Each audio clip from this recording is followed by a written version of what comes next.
Craftsman Days are here at Lowe's with big savings on the tools you need. Right now, get a free select tool when you buy the Craftsman V20 2-pack battery kit. Whether it's the backyard, the bathroom, or beyond, Craftsman has the tools to help you power through and get the project done right. Because DIYing is unpredictable, but your tools shouldn't be. Shop Craftsman at Lowe's today. Valid through 6/18 while supplies last. Selection varies by location. This weekend is going to be a hot one, and Walters has you covered literally. Walters Streetery has recently been covered with UV-protected panels that provide 10 to 20 degree cooler shade, making Walters a great al fresco dining option. Sunday night, Walters is also showing the Mayweather-Logan Paul fight at 8. 2-2 pitch. Swing and a miss. Struck him out. Running a fastball to the outside off the plate, and Max Scherzer strikes out the side in the 5th. Here's the 1-0. Cracked in the air to left field. This is deep. This one's way back. It's not coming back, and it is gone. Juan Soto, an opposite field home run. He has done it again. Home run number 7. His third in the last 5 games, and the Nationals are in front 2-1. And Soto stood there and admired. He knew it. That one about 10 rows deep and straightaway left. A long home run for the Nationals right fielder Juan Soto. Hudson coming set. Jankowski leading off second. The kick and the pitch.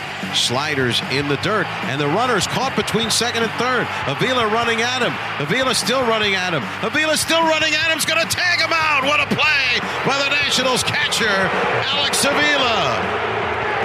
Runner gets caught off second. The best rundown play is when you never throw the baseball. And the catcher out to the shortstop position, deked and faked, and eventually ran him down himself and tagged him out. And welcome to Nats Chat for Saturday, June 5th, 2021. Happy Saturday. It is a happy Saturday as the Nationals on Friday night won at the Philadelphia Phillies 2-1 in Game 1 of a 3-game series in a great game that featured a lot worth getting into. I'm Al Galdi, host of the Al Galdi podcast, flying solo on this installment of the Nats Chat pod. Mark Zuckerman is enjoying an off day. Tim Shover spending time with his family. So yes, it is you, it is me. You are stuck with me. I apologize for that. This is like the Nats having to go with Jonathan Lucroy as their catcher early this season due to Yan Gomes and Alex Avila being out due to COVID-19 protocols. The Nats were stuck with Lucroy. You are stuck with me. Although Lucroy, if you remember, ended up doing a halfway decent job. So hopefully I can at least do that for you on this installment of the show. And speaking of Nats catchers, how about Alex Avila? Maybe the defensive play of the season in the bottom of the 9th on Friday night with a little help from a major base running blunder by a Philadelphia Philly. More on that in moments. But I'd like to begin by acknowledging something, and that is the Nationals defense. We will get to Max Scherzer. We will get to Juan Soto. But when you think about this National season, which of course so far has not gone well, and you think about, well, what has gone well for the Nats? The defense is by far the number one thing. It is remarkable to me what the Nationals have been defensively so far this season. The Nationals had been a bad defensive team for years. The Nationals last season, in that 2020 season, were the worst defensive team in the majors. The Nats finished with the major league worst, minus 45 defensive runs saved. And yet, the Nationals this season, despite the 2 major position player acquisitions being guys not known for defense at all, known for being minus defenders in Kyle Schwarber and Josh Bell, have been a very good defensive team. Victor Robles has bounced back from a bad defensive 2020. Trey Turner has bounced back from a bad defensive 2020. And the Nats came into games on Friday 4th in the majors in defensive runs saved, plus 27 on the season. And on Friday night, it was, in addition to Max Scherzer, the defense leading the way. So Yan Gomes does not start a catcher on Friday night due to right hamstring tightness. In another instance here lately of the Nats dealing with injury. You know, the injuries are starting to add up here a little bit. When you think about Strasburg back on the 10-day injured list, Kyle Schwarber's been dealing with the bulky right knee. He did start on Friday night, but he was taken out for the bottom of the 9th for defensive reasons. Andrew Stevenson was inserted into left field. And now Yan Gomes dealing with right hamstring tightness. So something to monitor there. Avila was the Nats starting catcher at number 7 batter. First of all, he had a double in the game. He went 1 for 3 with a double and a strikeout, had a 2-out double in the top of the 7th. But the 2 defensive gems by Avila in this game. So he threw out JT Realmuto on an attempted steal of second base for the third out in the bottom of the sixth inning. You know, Max Scherzer was excellent on Friday night, but he did have a few innings in which he put some guys on base. This was one of them, but Avila gunning down Real Muto, who is, as most of you listening know, one of the faster catchers we've ever had, certainly one of the more athletic catchers we've ever had. JT Real Muto is a very good base runner, period. Like, he's not just a good base runner for a catcher, he's a good base runner, period, for a baseball player, especially when you look at some of the advanced stuff. And he got gunned down by Avila for the third out in that bottom of the sixth on Friday night. How about the job that Nats catchers have done so far this season on runners trying to steal? Avila, with that caught steal of Real Muto, improved to 3 for 8 on runners trying to steal this season. Yan Gomes is 11 of 26 on runners trying to steal this season. So your top two catchers, Gomes and Avila, a combined 14 for 34 on runners trying to steal on the year. That is terrific. And then came the highlight of the night. Alex Avila with the defensive play of the game. First of all, he picks off the guy, right? He's got the guy picked off between second and third base. The guy is a pinch runner, Travis Jankowski. He was pinch running for Rhys Hoskins off his leadoff double. And then Alex Avila, in something you basically only ever see in Little League, runs all the way from the catcher position to the infield dirt between second and third base to tag out Jankowski for a huge first out in the bottom of the ninth inning. And that changed everything, because the feeling watching the game, and if you watch the game, you know of what I speak, the feeling was, oh my gosh, here we go. You know, Daniel Hudson's been a little shaky lately, gives up the leadoff double to Hoskins off Juan Soto, failing to make what would have been a difficult catch, but certainly not an impossible catch.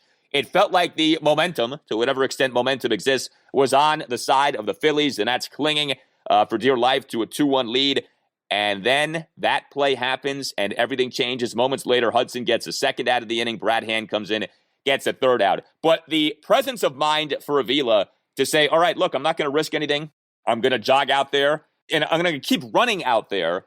And if I got to hold on to the ball and make the put out myself, I'll do it. And sure enough, he did that. And Avila talked about this after the game, where you learn this in Little League. And he's right about that. As kind of goofy as the play looked, and as Little League-esque as the play was, that was the right play. That was a great job by Alex Avila. Look, he's not known for his bat, although, like I said, he did have a double on Friday night.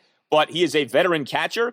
One of the nice things about the Nats signing Alex Avila this past offseason is he's got a lot of experience catching various Nationals pitchers, because Avila's bounced all over the place over the years, and so he's happened to have caught a bunch of these Nats pitchers, you know, whether you're talking Max Scherzer or John Lester or Patrick Corbin, and, you know, a play like that on Friday night, and yes, he was helped out by Jankowski, who inexplicably got caught in that rundown, and he was a pinch runner too. Like, dude, you're in the game as a pinch runner. You're a base running specialist in theory, and you get caught like that. Just incredible. But Alex Avila, great job by him. And that wasn't all in terms of great defense by the Nats on Friday night. How about the play by Victor Robles? Here's the pitch. Swinging a fly ball right center field. Well struck. Robles chasing back, and he reaches out, makes a running catch on the warning track, then juggles and drops the ball. But he had it long enough. Terrific running catch for the first out in the bottom of the third. Runner on first. Robles sprinting like a madman to his left to catch a line drive on the warning track off the bat of Ronald Torreyes. And what made the play even more impressive is what Victor Robles is coming off of, right? It was just this past Monday, Memorial Day, on which the Nats activated Robles from the 10-day injured list, which he had been on due to a sprained right ankle. Ankle looked just fine on that play, didn't it? I have not seen the StatCast data on the play. I wish they would have shown that on the broadcast. If that was shown at some point, I missed that. But, you know, you talk about route efficiency. That's a big thing with StatCast, right? The route efficiency. I tell you, if that wasn't a 100% route efficient route that Robles took on that ball, I'm not sure that we'll ever see a 100% route efficiency on a play. That was tremendous. And that's a classic example, too, of, okay, it's not a diving catch, but it was an outstanding catch, to be sure. Robles is so fast. He is so much fun to watch in center field. He did not have a good defensive season last season. A lot of that had to do with the altered body composition, right? He bulked up. But in 2019, he was elite. In fact, Victor Robles in 2019, that may be the single best defensive season any Nationals player has had since a franchise came to D.C. to begin the 2005 season. And it's been really nice to see Robles get back to playing elite-level center field defense so far this year. I know he, as a hitter, is a very mixed bag, okay? And we're still waiting for him to blossom and maybe he never does blossom. We'll see. I think he deserves more time. I'm not ready to pass full and definitive judgment on Robles as a batter, but as a glove man, he's tremendous. Victor Robles came into games on Friday, number 2 among all qualified center fielders in defensive runs saved at +4. So he's back to playing at a very high level defensively. We saw that on that play in the bottom of the 6th on Friday night. And so you think about the Nats, right? And look, there's a lot to be concerned with. We talk about that all the time on the Nats Chat podcast. But the defense has been good throughout this season so far.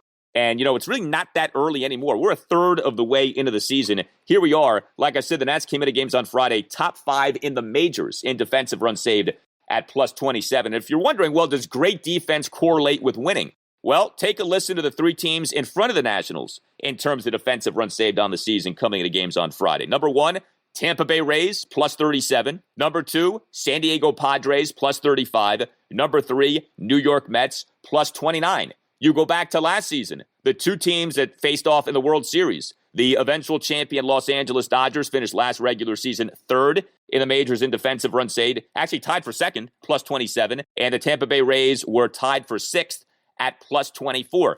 Great defense does lead to winning. There are a lot of examples of that in baseball over the years. You can talk about pitching, and yes, that of course matters. You can of course talk about batting, and that of course matters.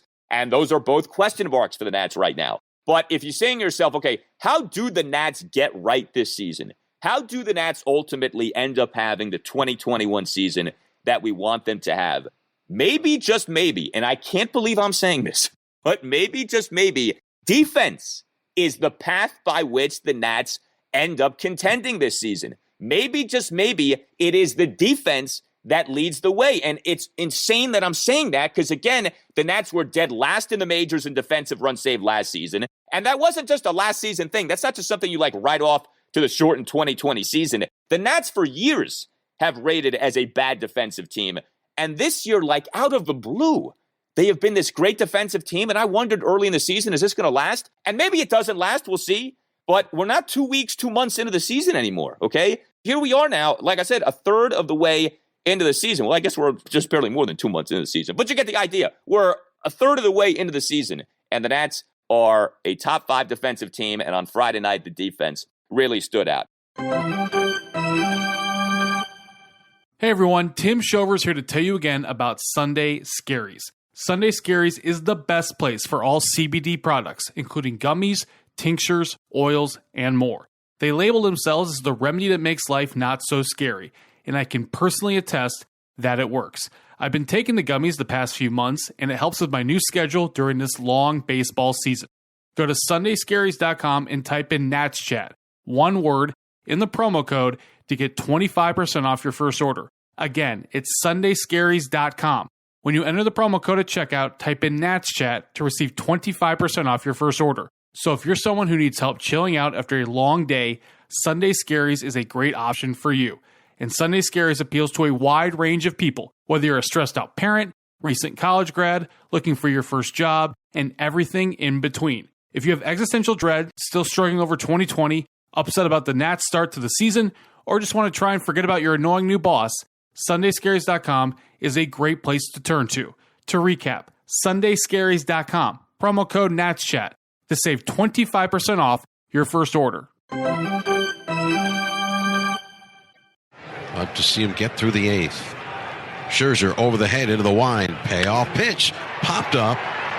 Left center field. Robles was playing very deep coming in now. And he's there. He makes the catch. 2 men away. Davey Martinez is coming out. Well, Hudson's in the bullpen. And he is making the signal for him now. Max Scherzer, of course, stood out as well. And this all kind of goes under the umbrella, right, of run prevention. Defense and pitching equate to run prevention, and the run prevention was there. You're 1-2-1. You're going to have to win a lot of games 2-1, it feels like, this season with the state of the offense. But Scherzer was outstanding. 1 run in 7 2/3 innings on 9 strikeouts versus 5 hits, which were a double and 4 singles. He issued a walk. He issued a hit by pitch. He threw 108 pitches, 70 strikes, versus 38 balls. You never have to worry about Max when he starts of it. Is he going to pound the zone? Is he going to throw strikes? He always throws strikes. Every game, Max Scherzer has an excellent strike-to-ball ratio. The best part of the night for me was when Max got pulled. Not because Max was leaving the game, but because of like the theatrics of Max getting pulled. Did you notice what Davey Martinez did when he pulled Max Scherzer on Friday night? Davey came out of the Nats dugout in the bottom of the 8th and right away signaled for Daniel Hudson. Davey did not even wait to get to the mound to talk to Max. Why? Because Davey did not want to risk being talked out of pulling Max, okay? Davey didn't know what to expect from Max. So Davey was like, okay, I'm leaving the dugout and I'm immediately signaling for Daniel Hudson. And, no, I don't want to hear what Max Scherzer has to say. And that's what Davey did. Now, Max did make it clear that he was good with being pulled. You saw that in his body language. It wasn't like Max threw a fit or pitched a fight or anything like that. But I was laughing when I saw that because I just thought it was like, Davey knows his guy. He knows what Max can do, which is lobby to stay in the game and, start cursing Davey out. That did not happen, though. Max was good to leave the game. Hudson comes in, ends up getting the job done. We'll talk Nats bullpen in just a bit. But here we are now with Max Scherzer on the season. He's got an ERA at 2.22.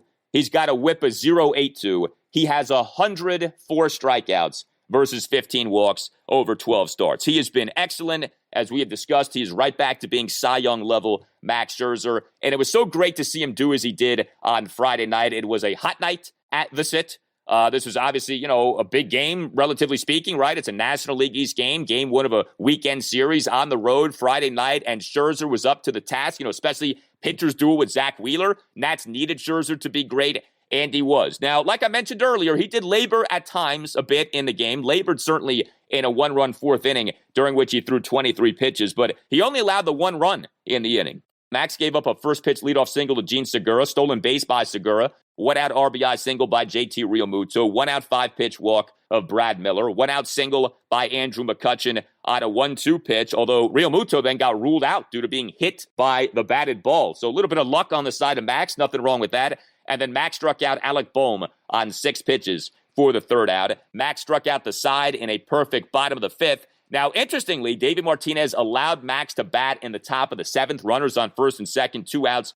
Nats clinging to this 2-1 lead. Max struck out feebly to Zack Wheeler on 3 pitches in another just thrilling installment of a pitcher batting. I can't wait till we get the universal DH. And here's another thing, too, for those of you who are anti-universal DH.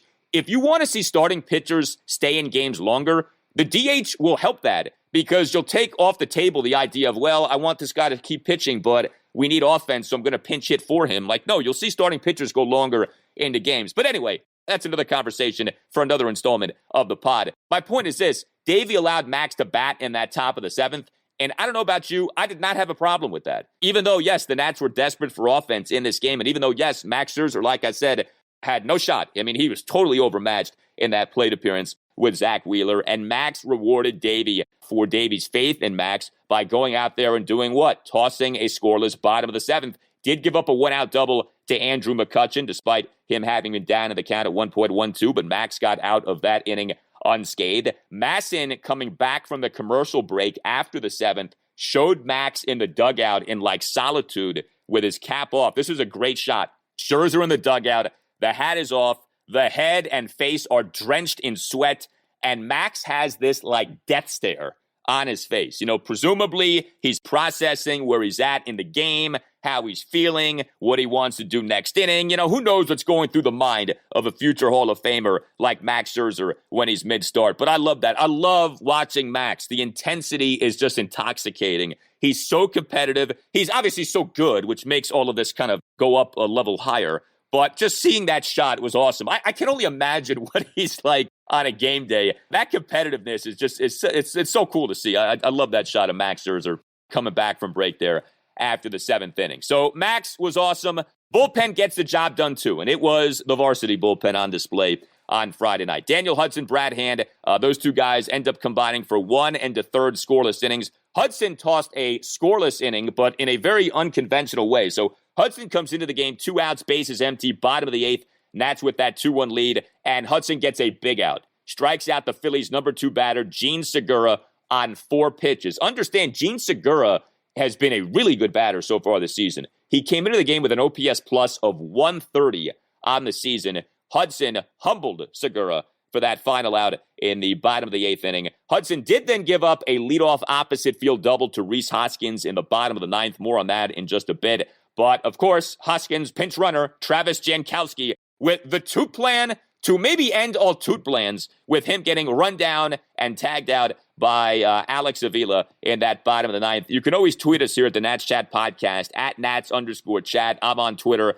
at Al Galdi. Mark Zuckerman is on Twitter, at Mark Zuckerman. Boris tweeted us on Friday night, tagged out on the bases like a nincompoop. Yes, TOOTBLAN stands for thrown out on the bases like a nincompoop, or base paths like a nincompoop. Boris says, on this Friday night, we needed to adjust that to tagged out on the base paths like a nincompoop. And you're right, Boris. I think that's 100% correct. Can you imagine right now what is being said about Travis Jankowski on the always rational and logical Philly sports talk radio? I cannot imagine what's being said, but that's a Philly problem. That's not a D.C. issue. Jimmy is in New Jersey. What's up, Jimmy?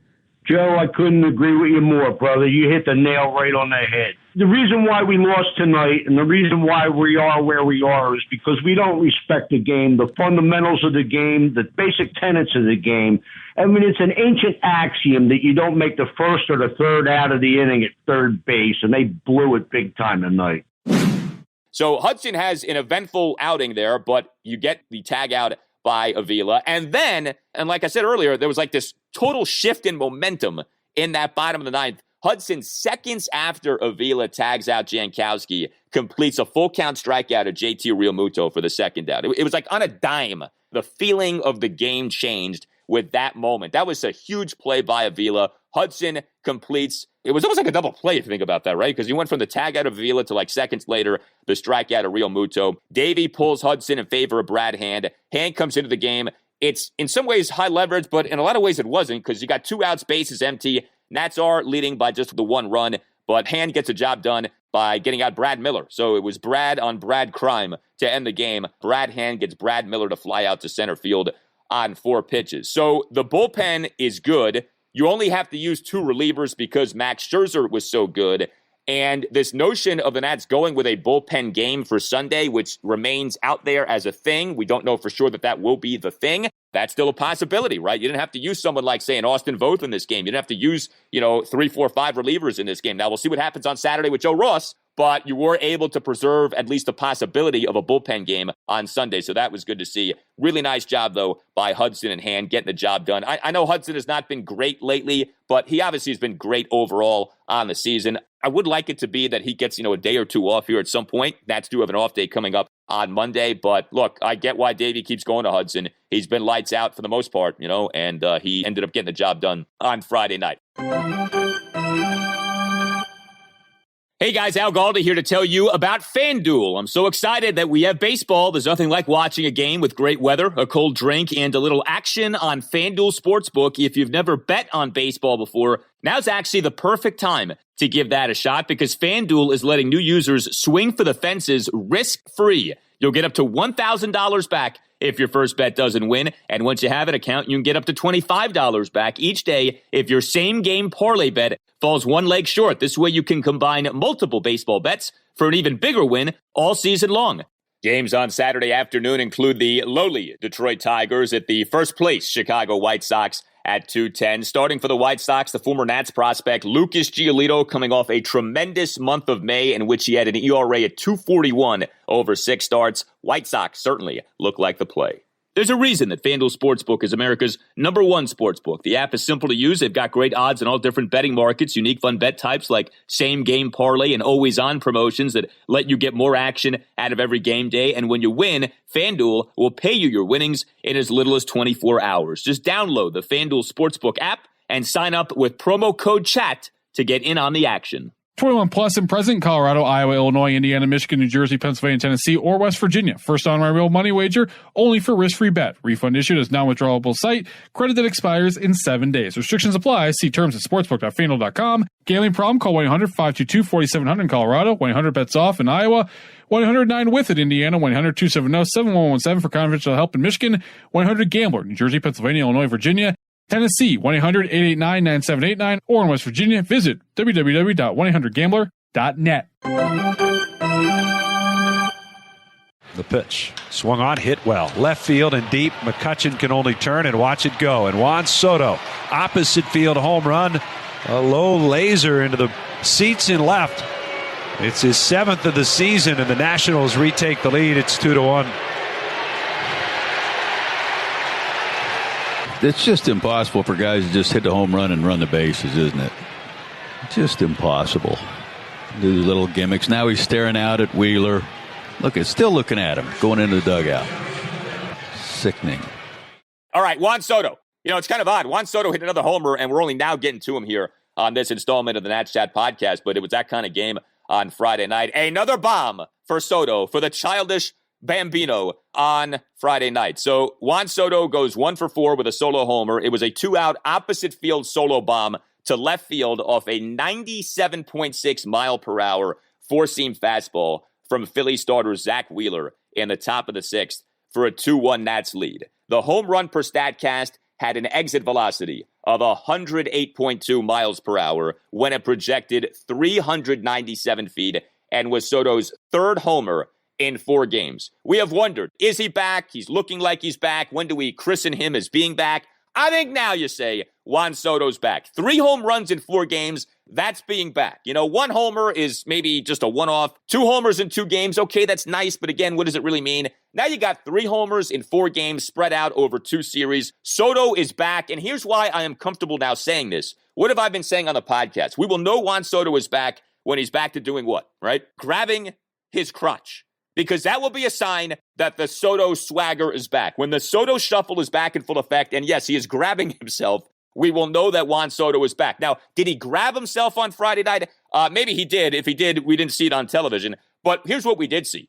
Juan Soto was mean-mugging Zack Wheeler. Did you see that after Soto hit that home run? There was something going on between Juan Soto and Zack Wheeler in this game on Friday night. What? We don't know. Why? We don't know. But something at some point in the game or previously happened between these two. It was so interesting watching Soto upon hitting the home run and after the home run, because Soto looked at Wheeler upon hitting the baseball, and then if you watch the replay, and you got to watch in slow motion, Soto hits the baseball, looks at Wheeler, and then spits in Wheeler's direction. Now, was Juan Soto like literally trying to spit at Wheeler? No. You know, baseball players are spitting all the time, so it may have just been coincidence that it happened that way, but I tell you what, it sure looked like it was something that Soto didn't mind doing. He smacks the baseball, stares at Wheeler, spits, while rounding the bases, looks at Wheeler again, and then after crossing home plate, looks at Wheeler again. So you had 3 looksies at Wheeler at least, and a potential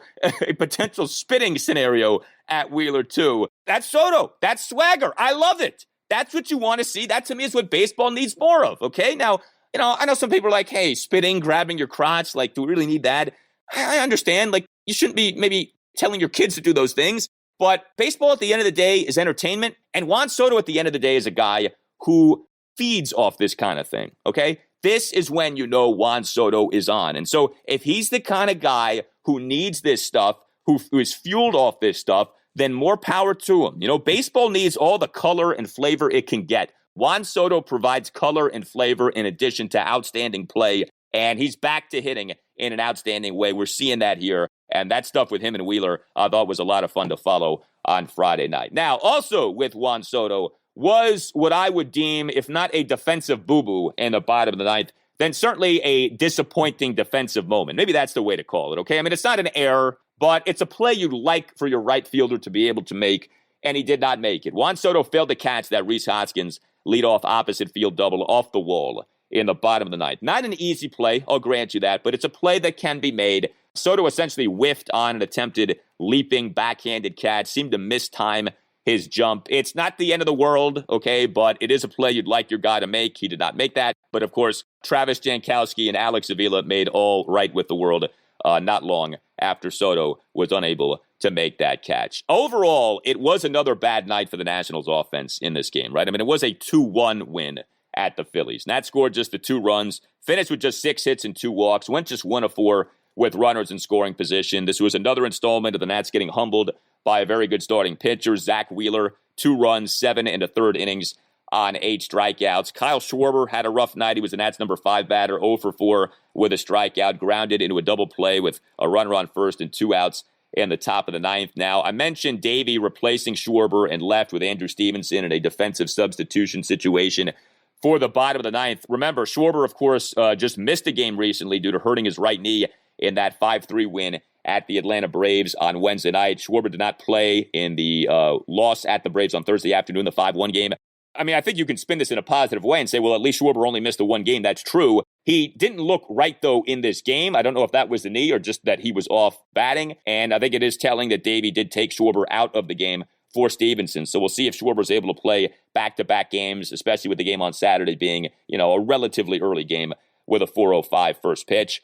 Josh Harrison had another bad game offensively on Friday night. I noted this on the last installment of the podcast. Josh Harrison has really come crashing down to earth. And, Davey keeps batting Harrison in the 2 spot. I wonder how much longer that can last if Harrison keeps batting like this. 0 for 4 with a strikeout was Harrison on Friday night. So now Josh Harrison's OPS for the season has fallen by 120 points since the start of games on May 25th. May 25th was not that long ago. His OPS for the season has sunk by 120 points since then, from 837 to now 717. Starling Castro, 1 for 4 with a strikeout on Friday night, did have a leadoff single in the top of the 5th. Robles had the great defensive play, did go 0 for 2 with a walk, and the walk was an intentional walk in the top of the 7th. I do want to credit Josh Bell. He was the Nats cleanup batter. He had another multi-hit game on Friday night, 2 for 4 with an unconventional RBI double and a single. So Bell had the double in the bottom of the 4th. It was a 2-out RBI double on a pop-up hit into no man's land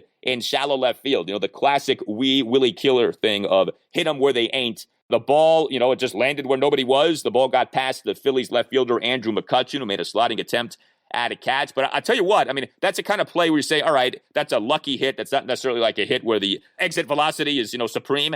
But credit Josh Bell for hustling to get the double on the play. He was running hard. He slid headfirst into second base, and he got himself a couple of bases on that play. So that's a nice job by Josh Bell. And he had a leadoff single in the top of the 9th, despite having been down in the count at 1.12. So game 2 at the Phillies Saturday afternoon at 4:05. Joe Ross versus Spencer Howard. Howard will be making just his 9th major league start. He has a 5.80 ERA over 35 2/3 career major league innings, which of course means he'll throw 6 2/3 scoreless innings on Saturday. Actually, Spencer Howard was a 2017 second-round pick, so this is not exactly like the Tucker Davidson situation on Thursday, where a guy who has no business pitching well pitches well because he's facing the Nats offense. But this is someone who has not exactly killed it so far at the major league level, albeit in a small sample size. So hopefully the Nats can do something against Spencer Howard on Saturday. If you have your doubts, I do not blame you.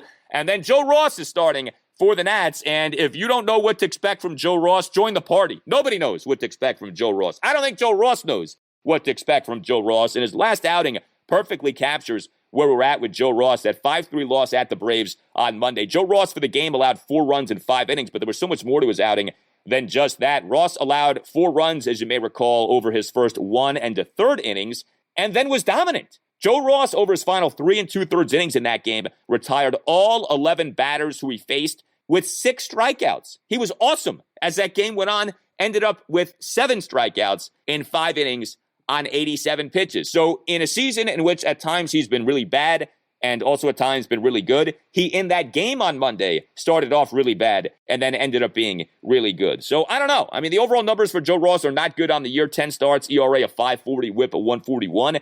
But we know he's capable. And especially with Strasburg back on the injured list and Patrick Corbin still struggling, it certainly wouldn't be the worst thing in the world if good Joe Ross shows up on Saturday. Would love to see that, and especially with the Nats trying to do this bullpen game on Sunday. Davey Martinez, wants Joe Ross to eat up some innings on Saturday. Now, how likely is that? I'm not putting my money down on that, okay? But if Joe Ross can give you, say, 6 innings, you take that. And he's capable of doing that, Joe Ross has talent. It wasn't that long ago, like 2015, 2016, that Joe Ross was a pretty effective starting pitcher for the Nats. So hopefully we see that on Saturday against the Phillies. But I don't know what to expect, He may be awful. He may be great. We just don't know right now with Joe Ross. A couple more things with the Nats before we call it a show. So the Nats now are 24-30 off the 2-1 win at the Phils on Friday night. No longer last in the National League East. Yes, cellar dwellers no more are the Washington Nationals. They are now, in fact, a full game ahead of the Miami Marlins, who now are last in the NL East. The Marlins falling to 24-32 with a 9-2 loss at the Pittsburgh Pirates on Friday night. So, baby steps. Every little step we take, as Bobby Brown said many years ago, Nats will take that right now. Try to climb the standings in the East. The Nats are only one game behind the Phillies for third in the National League East. We've talked about this. The division is very underwhelming. This has been far from the best division in baseball, as the division was set up to be going into the season. Just one team in the division with a winning record. Braves, Phillies, Nats, Marlins all have losing records on the year. The other thing with this game on Friday night for the Nats was Davey Martinez now is the winningest manager in Nationals history. Davey Martinez now has the most regular season wins among all managers in Nationals history. So talking about the franchise since it came to D.C., Davey got a beer shower after the game. He said that during his post-game Zoom press conference. He was soaking wet during that post-game Zoom press conference. So great to see that. Happy for Davey Martinez. He is, of course, the World Series winning manager, Davey Martinez. He deserves to be the winningest manager in Nationals history. Now, if you're curious, from a winning percentage standpoint, Davey's not number one. Davey passed the other Davey Johnson, in terms of just raw wins in the regular season. But Davey Johnson went 224 and 183 as Nats manager in the regular season. Davey Martinez now is 225 and 213. So from a winning percentage standpoint, Davey Johnson did better, but from just a raw win total perspective, Davey now is number one. And of course, Davey has a certain World Series ring that he can flash and say, you can take your winning percentage in the regular season and shove it, okay? Because I got myself a championship. Davey Johnson, though, was a very good Nats manager. I'm a big Davey Johnson fan. Davey Johnson was in on sabermetrics, decades ago, played for Earl Weaver with the Orioles. Earl Weaver did a lot of early sabermetric stuff back in his day managing the Orioles. And Davey, of course, was the manager, midway through that 2011 season where the Nats, they didn't finish with the winning record that season, but that was a season that made you think, okay, this team is coming on. And then, of course, the bust-out breakout season of 2012, win the National League East. I know things didn't go great in 2013, but the Nats did finish even then with a winning record. But Davey Martinez now number one all-time among Nationals managers when it comes to regular season wins. All right, you tell us what you think. Hit us up on Twitter at Nats_chat. You can email us to natschatpodcast@gmail.com. That's natschatpodcast@gmail.com, including if you would like to become a sponsor of the Nats Chat Podcast. You can hit up Tim Shovers and conduct business with him, but we're always looking for sponsors on the pod. We're always looking for people who want to be a part of the movement that is the Nats Chat Podcast. Also, Nats Chat Podcast t-shirts remain available. Good-looking shirts, too. Wear them to the ballpark. Wear them outside. It's getting hot outside, so it is very clearly t-shirt weather now as we are into June. The website to get your shirt, natschatpodcast.square.site. Larges are left, okay? natschatpodcast.square.site. So if you're a large t-shirt wearer, you are in luck. All Nationals radio highlights on Nats Chat are courtesy of 106.7 The Fan. I'm Al Galdi. We'll talk to you next time on the Nats Chat Podcast. There are 162 games in a Major League Baseball season, and the players have a saying. Every team's going to win 54 games. Every team's going to lose 54. It's what you do with the other 54 games that counts.